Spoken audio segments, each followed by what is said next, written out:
তো hello guys, good evening সবাইকে, good morning যে যখন দেখতেছো।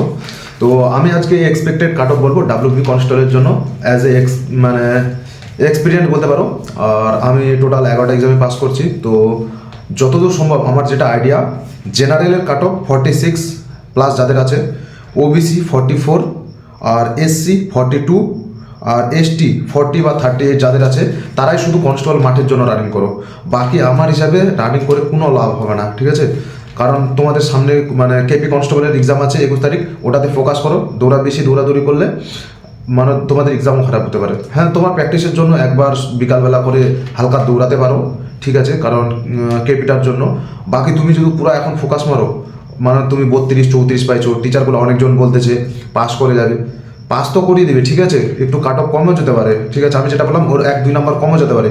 কিন্তু তোমরা যখন ফাইনাল মানে রেজাল্ট বেরাবে, তখন কিন্তু নাম থাকবে না, সেম জিডির মতো রানিংও করাই নিবে, তারপরে লাস্টে কিন্তু নাম থাকবে না।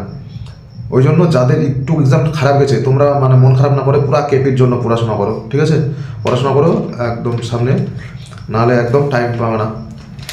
তারপরে দেখবা যে এইদিকেও হলো না, ওইদিকেও হলো না। ওই জন্য কেপিটার জন্য পুরো পড়তে থাকো, কারণ ওটাতে পিলি আছে, আবার মেন্স আছে, একটু হলেও কাট অফটা কম যাবে। আর এটাতে একটা এক্সাম, তার জন্য একটু কাট অফটা হাই যাবে। আর যারা বলছে যে হ্যাঁ আমার নাম্বার আসেনি, অনেক কম নাম্বার আসছে, সেম এসআইও হয়েছিল।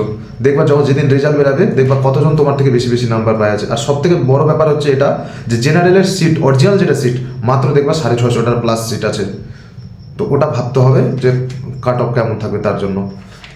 তো ঠিক আছে গাইস, আর কিছু বলবো না।